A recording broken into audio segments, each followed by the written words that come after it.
महाराज की ऐसे बोलता श्री रामचंद्र वैकुंठवासी चतुर्भुज नर पीतांबरधारी शंख चतुर्धर आले सत्वर विमानस्थ प्रभु रामचंद्र भगवान की जय। मनोजवं तुल्यवेगं जितेन्द्रियं बुद्धिमता वरिष्ठं वातात्मयुक्तवंदर मुख्यं श्रीरामदूतं शरणं प्रपद्ये।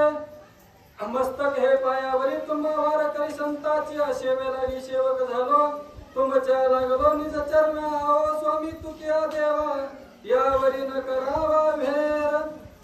सकळाच्या पायाकडून दंडवत करून विनंती करीत असते की बाबा समजाच्या चरणात मस्तक होऊन सेवेला प्रारंभ करीत असते आणि नाथ महाराज सर्वांना परिहार देऊन सांगतात किंवा शेवट तो माझा बहु गोड झाला आलो निजाच्या माहेरा भेटू रुक्माईच्या वरा परिहार झाला या दुःखाचा मागिल्या। किंवा जेवढं दुःख होतं की तेवढ्या दुःखाचा आता परिहार झालाय आणि परिहार झाला तुका म्हणे वाणी गेली आता घेऊ धनी। अशा प्रकारचं आनंद त्या जटायूला झालेला आहे का तर साक्षात आणि भगवंताच्या पायावर त्याला आणि देह ठेवण्याची वेळ आलेली आहे आणि अंतकाळी ज्याचे नाम येईल मोका तुका म्हणे सुखा वाढ नाही। नुसतं नाव आलं तर त्याचं कल्याण होतं आणि साक्षात तो त्याचीच मांडी जर असेल तर त्याचं तर काय होईल त्याचं तर जगामध्ये महाकल्याण झाल्याशिवाय राहणार नाही। असं उजळले भाग्य त्या जटायूचं भाग्य उजळलं। भाग्य कधी बी उजळत नाही। भाग्य उजळायला अनंत जन्माचं आणि सुकृत पदरामध्ये लागतं तेव्हा आणि भाग्य उजळतं। तशा प्रकारे आणि जटायूचं भाग्य उजळलं आणि प्रभू रामचंद्राची मांडी भेटली आणि कृत कल्याण झालं आणि भगवंताने आज्ञा दिल्याबरोबर चतुर्भुज नर जसे आणि चार भुजा त्या विष्णू परमात्माला आहेत ना त्यांच्या सेवकाला सुद्धा जय विजय अनेक प्रकारचे जे सेवक असतील ना त्यांना सुद्धा तशाच प्रकारच्या चार भुजा आहेत आणि त्या चार भुजावरील सेवक त्या ठिकाणी आलेले आहेत। कशासाठी तर आमच्या जटायू नावाच्या पक्षाला नेण्यासाठी भक्ताला नेण्यासाठी असं नाथ माऊली सांगू लागले। विमानस्थ चतुर्भुज नर शंख चक्र गदार दिला श्री रामचंद्र जोडणी करो भेटेले।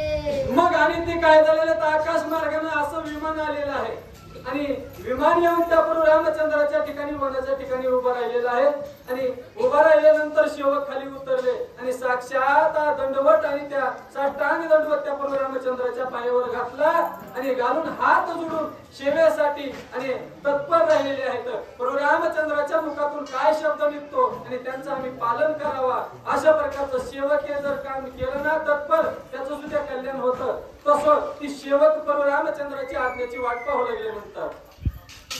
श्रीराम म्हणे त्या पुरुषांची जटायू माझा पुण्य राशी त्या जटायू माझा पुण्य राशी त्याची न्यावे वैकुंठासी अक्षवासी स्थापत्रा।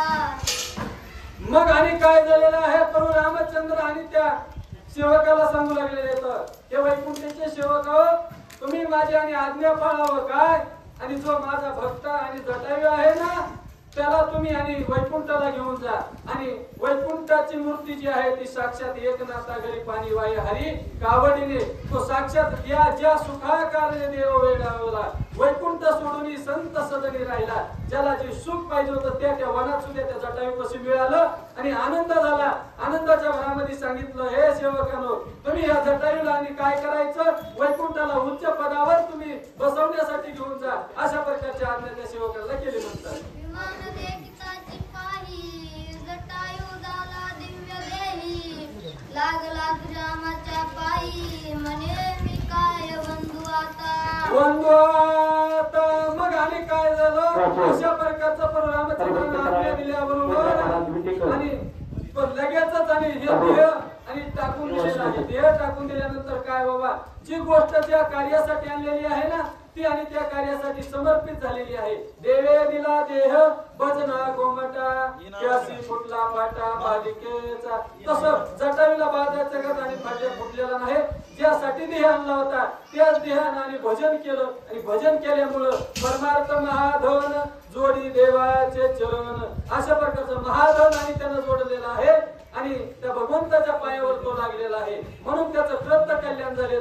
आणि त्या प्रभू रामचंद्राने सांगितलं माझ्या भक्ताला तुम्ही निजधामाला घेऊन जा अशी आज्ञा दिली म्हणतात.